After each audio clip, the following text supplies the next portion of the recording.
Firefox, and it informed to me that now I can do vertical tabbing, which is pretty nice. I have not updated Firefox. You can by default it looks like this. I have an extension for that. Yeah, there's I have an AI chatbot. What are they doing? you can so here's the thing. It's actually a selective thing.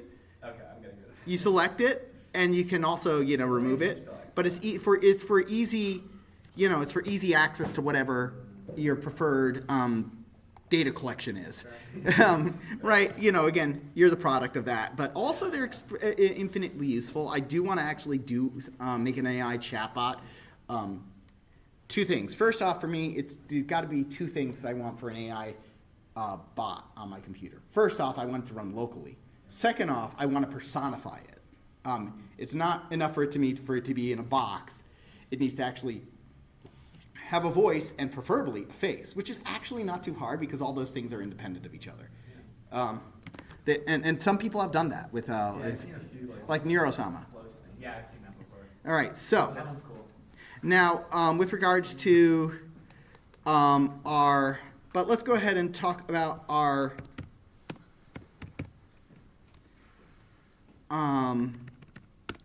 assignments. Also, in case you're curious what the live cams I've always had over here it is for like animals and stuff. That's what it is. So easy pull up of thing. This is down right now of like the sea otter cam at the aquarium. I'm a big fan of being able to I'm paying for this data rate. I might as well use it. It's surprising the amount of. Also, I found out as a professor or as a student, I can get quite nice discounts on like a lot of things, like your internet subscription. So be sure to check those out. All right. So this is again, if you missed this was done in AI with AI. The prompt for this was thrown into Bing as DALL-E integration, which is illuminated manuscript data structures. So that's where we got. So hopefully the test wasn't too terrible yesterday. Yes? No? Opinions? That was okay. It was pretty good. A lot better than the first one. It's at the same time that's first off, part of it is because of your personal growth. So give yourself a pat on the back there. Second off, it's just because of you're much more comfortable with that kind of content, and I'm testing you on the things that you need to be tested on. I'll show you in a second via Pramp, actually. I'll go into that in a second. They may have rebranded finally. Oh, Pramp? Pramp, but The interview? yeah, that's exactly why I'm bringing it up today. Today is less about some lectures and stuff. So again, Cheater's Hangman is coming up. Sorting assignments. Okay, this is currently set to 0 points. I should change that since it's supposed to be, since I do think we have so in the summer, this is, let's go ahead and say, we're going to remove this. If the score is 0, no, I'll just add this and I'll just manually add and remove it over the past couple of semesters. So I'm going to do this as a required assignment for right now because I believe we have the time for it. That being so, if you've done that one, I may need to redo your points for it because it'll be out of 100. But what this is that this assignment, I know you're still working on this one. This is probably this is one of the fun ones because we're just going to go, let's go to, I guess, ChatGPT, continue, start chatting. Okay, what can I help with? So part of this is this is going to be weird because it's one of those assignments where I get to say, hey, you can actually use ChatGPT for this assignment. And in fact, I highly encourage you. What it is that I'm asking you to, as part one is implementing sorting algorithms. Now, implementing sorting algorithms is easy, relatively speaking, because they exist, they're well studied, and you can just simply copy paste them from like a source online. In fact, if you want, one good source for these kind of things is Rosetta Code. Rosetta Code is actually really interesting. It takes the name from the Rosetta Stone, which is a ancient artifact that was able to be used to translate like various Egyptian and Greek scripts to each other because it was the same thing written in multiple languages. So it's a programming thing, which tells you how certain things are programmed. Let's take a look at, I think it's a queen is how it's spelled. Or is it queen? Yeah, quine. This is a specific type of program that is actually a nice programming challenge if you're up for it, where it is a self-referential program that, without any external access, prints out its own source code. So basically, you have to print out you have to print out your own code, and opening up the file and printing it out is considered cheating. Okay, so it's just simply. So for common things, this is simply a repository of these common things. Let's see how it's done in Python. Right? So here it's done in C, right? And it's got to print out that string as part of it. But Python has its own kind of, so here it's doing its own printing, I think, where it's printing its own source in Python. I think, it is cheating, I feel, to open up, but it is tricky also to do it. To print out yourself as your own thing. So it's tricky. It's a good programming challenge. Check it out in Java. It's kind of weird. But we can also go over here for like insertion sort. And sorting algorithms are pretty common because you get to see how they're done with various programming languages, right? Including things like BASIC. Also, one of my personal favorites, which is Ook. The Ook does it not have Ook? Let me go ahead and look if it sees if Ook is a program. Okay. It doesn't have Ook. Ook's one of my favorite programming languages. Generally, it has Ook. Ook is an esoteric programming language. Ook programming language. Yeah, today is going to be just something light, so we're going to have some, not okay, Ook. It's the programming language for orangutans. Okay, I guess it got moved into esoteric programming languages. Let's see. Does it not have it specifically? Okay, yeah. Ook is a parody of Brainfuck, which is its own programming language. Yes, that's an actual language. It's itself, BF, as we sometimes call it, is a language where the entire language is just this. It's 8 different characters, which are used to as follows. Move the data pointer.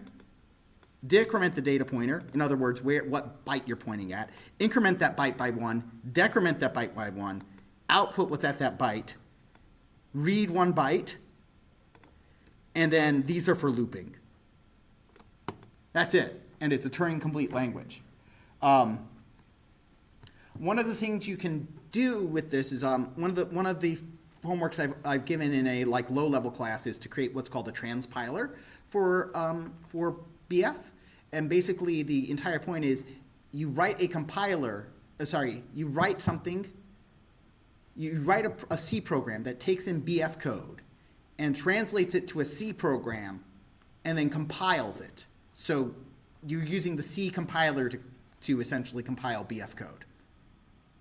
So rather than writing your own compiler because that's hard, instead you're doing the easier thing. So why would we care about Anyway, back to this. Sorting algorithms, we can basically look up a Rosetta code where these sorting algorithms are. Or you could ask, print the insertion sort algorithm in Rust. Let's go ahead. And for this assignment, you can do it in whatever programming language you want, right, for the sorting assignment. And in fact, all the future assignments past Hangman, you can do them in any programming language you want. And the reason for this is that you do need to modify the sorting algorithms partially, okay? You need to modify these sorting algorithms so that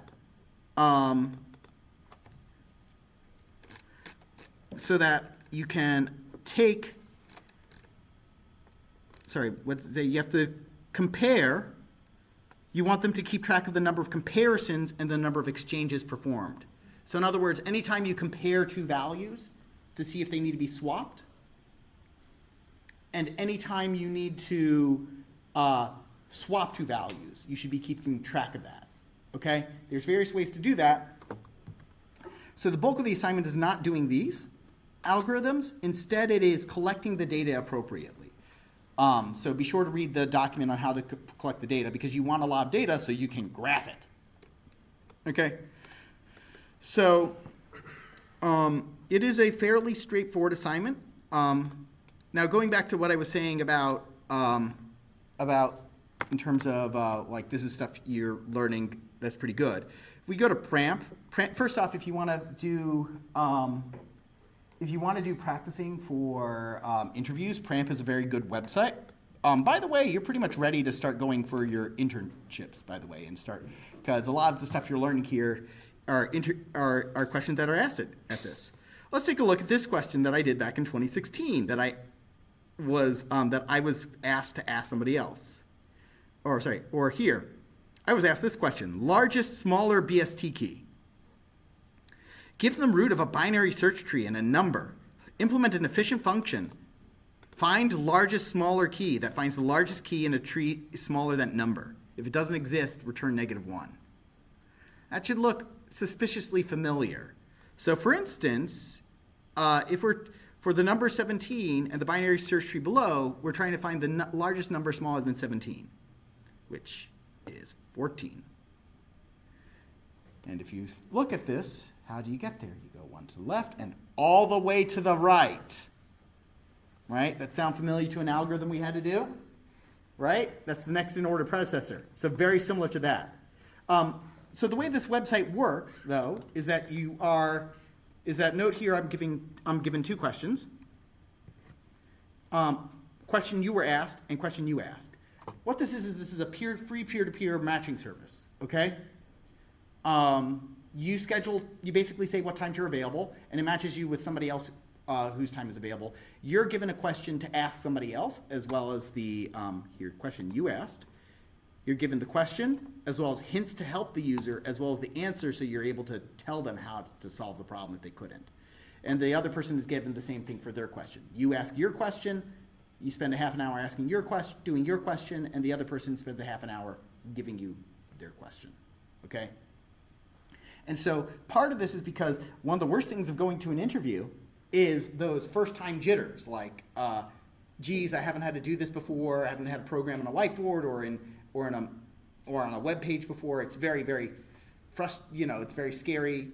And this helps get rid of those like nerves and stuff like that. This is one of those the more practice you get, the less scary things get.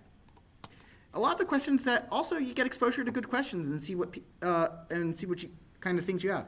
I like this one, matrix spiral questions copy. Given a array,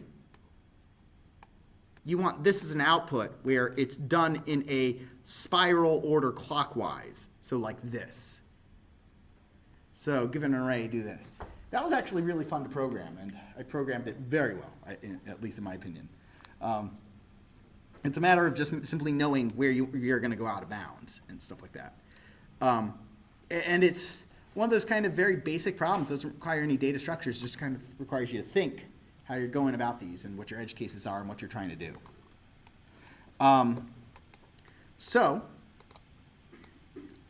This is anyway a very good resource if you're going for your internships and stuff. Other classic resources are Cracking the Coding Interview. A lot of you are fond. A lot of students for some reason are fond of LeetCode. Personally, let's see. I have some other. Unpause. If you go to my Discord and you check out textbook or interviews, I have basically here some various good textbooks to rely on for interviews. Right? I have a link to PRAMP, in case you forget. I have a link to one of my favorite sites for practice problems, which we'll take a look at, Project Euler. And then I have this other book that you may not have heard of, which is the Competitive Programming books resource.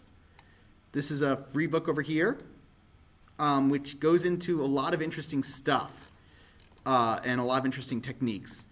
And as kind of ideas of to where like for time complexity, you know, and order of magnitude. So if in case you're having trouble with it, like here's different runtimes. And one of the things I love is like when, you know, at what point is using an algorithm acceptable? When is it acceptable to have a factorial algorithm? The answer is not never. Sometimes that's the best you can do. And the answer is, well, if your input size is 10 or less, you'll probably be able to do it, right? So these are kind of useful things. N is large. And so this is a very good resource. Problem sets from for this is pretty good. And other problems, if you're more interested in math problems, Project Euler is where you want to go. You've already seen me reference this site a number of times this semester. In fact, your very last homework is a problem from this website. A lot of these are very good problems. Some of them are very, you know, some of them are very interesting problems that teach you about limitations of whatever programming language you're using, such as this one. Work out the first 10 digits of the sum of this following 150-digit number. These numbers are bigger than longs, so if you're working in Java, you got to figure out a way to get around that. How in the world do you add numbers that are bigger than longs? And the answer is, there's actually a big integer class built into Java just to do this. What if you're working in Python? Python don't care, you just add them up. Python really don't care. Similarly, this problem over here is a good starting point if you want to start learning about dynamic programming, which is a misnomer because it's an algorithmic technique that was invented by a mathematician, and programming was the way you wanted to put your title the grants in your title, the title in your grants, so you could get funding, because that's what was getting funding. Getting you introduced to unproven problems and conjectures. So again, I really love this website because it is great. Probably the most important one I would say to learn in terms of interviewing is understanding the principle behind this problem, coin sums, where you basically ask how many ways are there to make change for something. Because this gives you a very good introduction to dynamic programming. So yeah, there are resources, and really, I know a lot of you are thinking, there's no way I should be able to go for an interview or for either a position or an internship or a co-op or what have you. And the answer is you are not experienced to judge that. You are not experienced enough to judge whether you are experienced enough. The worst that can happen is that they say no in these cases. Well, I suppose they could also defenestrate you. That's a fun English word. But that rarely happens. But seriously, the entire point of going for this is that it gives you exposure, not in the sense of getting paid in exposure, which is you should never do, more in the sense it gives you exposure to what are interviews looking for, what do interviews feel like, so you've got two possibilities, so two outcomes. Everything goes great, and you actually get a position.